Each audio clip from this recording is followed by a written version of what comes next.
One of the things that's going to be very important to us in our recording studio is going to be having a collection of vintage Fender amps. Now, as you can see from this one here, these are Blackface amps, which were made from 1963 to 1967, but the best versions of them were only made for a part of 1963 and for a part of 1967. So they were really only made for a few years during the 60s, and these sound really good.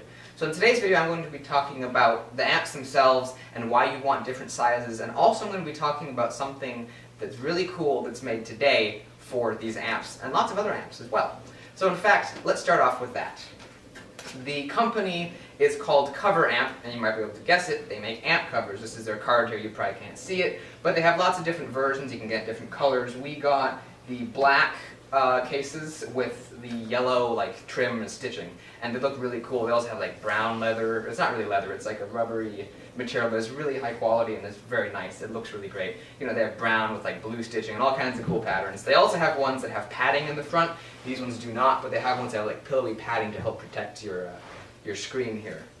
And they make really high quality amp covers from Canada. We're going to put their information down in the description of the video, and they make really cool things. In this cardboard thing here is an amp cover for this amp that we haven't tested out. We just got it in the mail, and what they have on their website is like dimensions for all the amps. So you can go and put this away over here. You can go on the website and say, oh, I want this cover for a certain amp, and then make sure all the dimensions are right. And we did that for these other three, but since the dimensions were perfect for all those three, we just ordered this one. And chances are it's going to fit, but we're going to see in this video if it will fit or not. But before I get on to that, let's unveil the other three amps and talk about them and why you want different sounds. So let me put this over here. So this small one over here is the Vibro amp, and this type of amp has been used in lots of different recording studios over the years. And the reason you'd want a small amp, this amp over here is 5 watts. The reason you'd want a small amp like this is for an overdriven sound, like Led Zeppelin or Eric Clapton or something really cool like that, because you don't have to turn this up ridiculously loud to get that overdriven sound. Whereas an amp like this, which is 35 watts, the Vibrolux, you'd have to turn it up stupidly loud to get that sound. And this amp, which I'm going to unveil for you now, hopefully you can see it's kind of behind this other one here. Let me move this amp out of the way so you can see the Vibrolux, and then I will talk about it.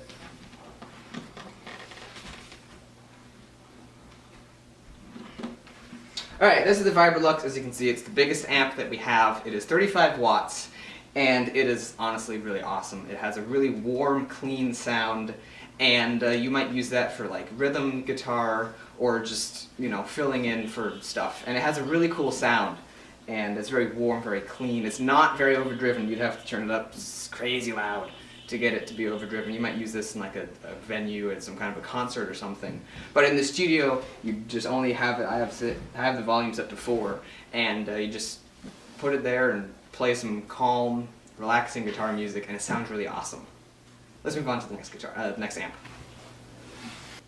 Now let's take a look at the Princeton, which is over here. So you can see it. I'm going to take this one and move it here, and then take the cover off. So that is the Princeton. This one is also super nice. It's one of my favorites. This particular amp actually has a replaced reverb tank, and so the reverb is really powerful and thick, and you turn it up to 5, and it's more than you'd ever need.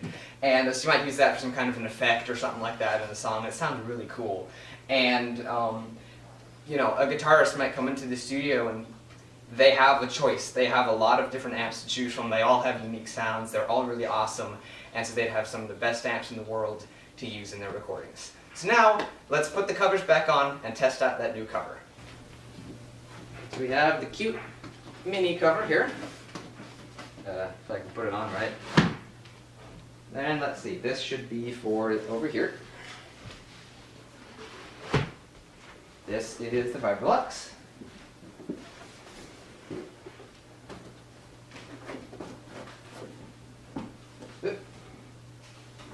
As you can see, these covers are really nice. They just slide smoothly on, and they're really awesome. Now let's test out this new cover. Here it is. This is the cover. Very nice and compact. It folds up really great. Some shipping paper. There's probably some cards in here. They like to... Yep, more cards. They send you an ample supply of cards so you'll never run out. Pretty cool. I'll put these over here. And let's put it on. As you can see by the other amps, they don't have like many creases in them. Like on this one here in the sides, it's got some creases because it's been folded up in a box. But as these sit on the amp, those creases will eventually go away. And it's honestly really cool. Like when you first get it, it's like, I can't get it on there. Ah.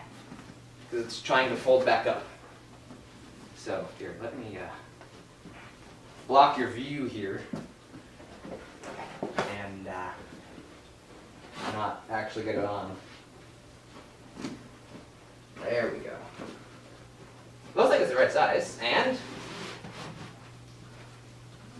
I'd say that's the right size. Look at that, it fits perfectly. So awesome job to Coveramp. They make awesome stuff. Go check them out if you're looking for a an amp cover. They don't just make stuff for Fender. I believe they have stuff for all kinds of other brands of amps as well.